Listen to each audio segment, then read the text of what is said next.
is actually part two, like for real, for real.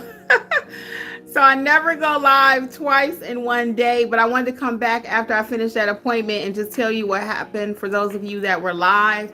So I'm gonna let YouTube know that you got let you all know that I am live, and maybe we can talk about this appointment for some of you if you come back on really quick. Either way, I'm just gonna share what happened. I was live a few minutes ago, and during the live, I actually got a phone call. So I took you guys on that appointment with me. It's part of it. And I wanted to just come back and tell you what happened really quick. Like I said, I never go live twice in the same day, but I really want to share this with you. So that's why I'm here. All right. Hello there. Welcome, welcome.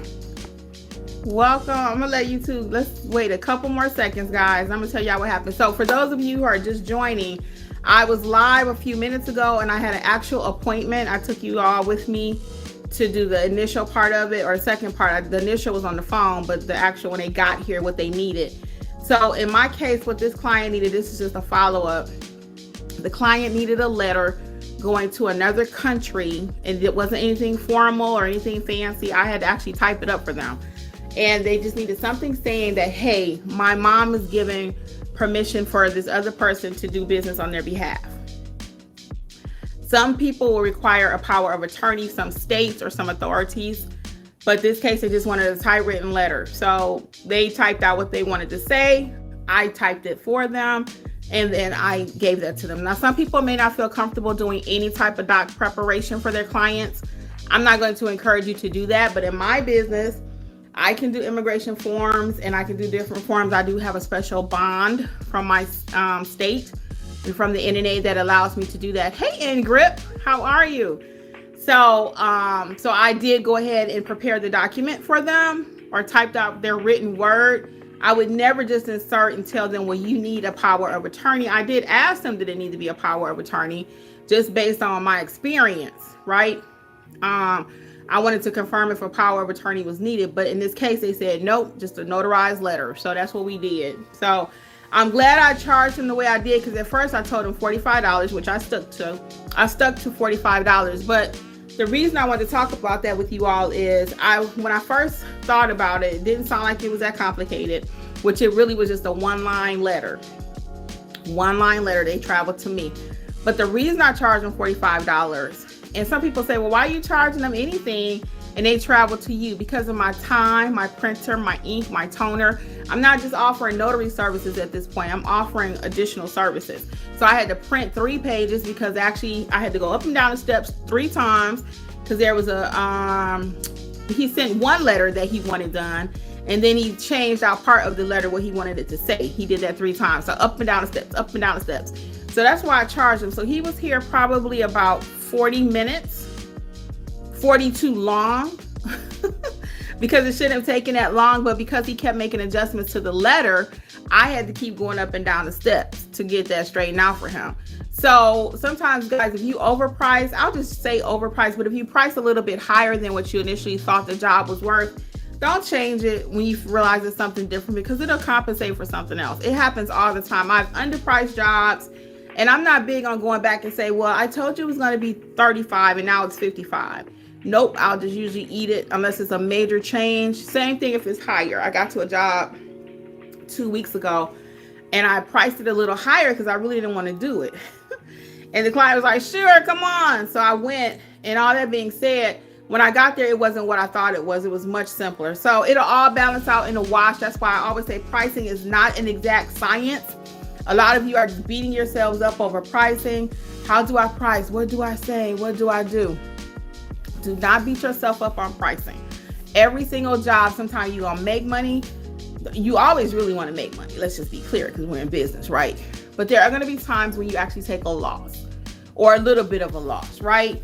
Maybe you priced in a apostille job, and we're actually dealing with this right now. Maybe you underpriced some of the shipping, or you underpriced or overpriced this. Hey, Tam Mac. What's up? What's up? Lisa's back with us. Thank you, Lisa. In Grip says, I'm thinking about moving overseas. Can I still do notary signing? Would Ron work? No, it will not. Not as of yet. Now, maybe in the future, but right now, Ron, you have to physically still be in the state where the notarization is happening. So Ron is allowed in the state of Florida, for example.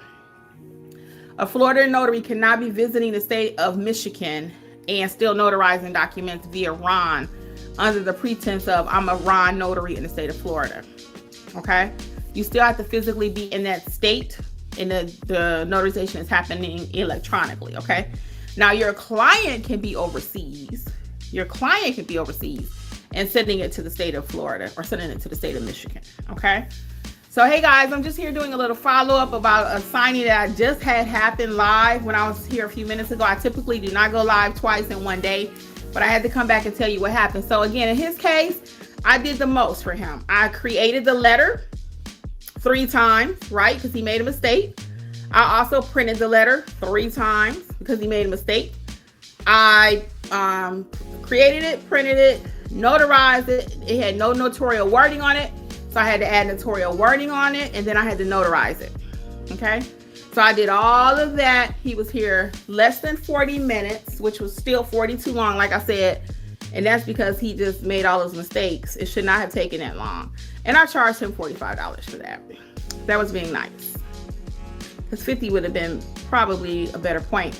I try to come just under like a 50 or just under 100, just under 200.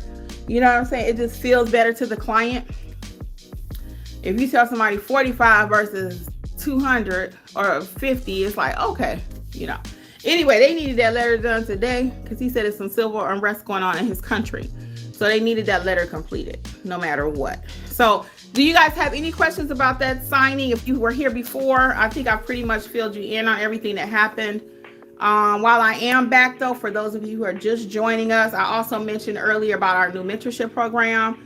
It's now 2 parts to it. We are one unified community, one community, but you just have 2 entry-level points. It's just like if you had Netflix, you have a Netflix account, but you have different levels of Netflix, okay?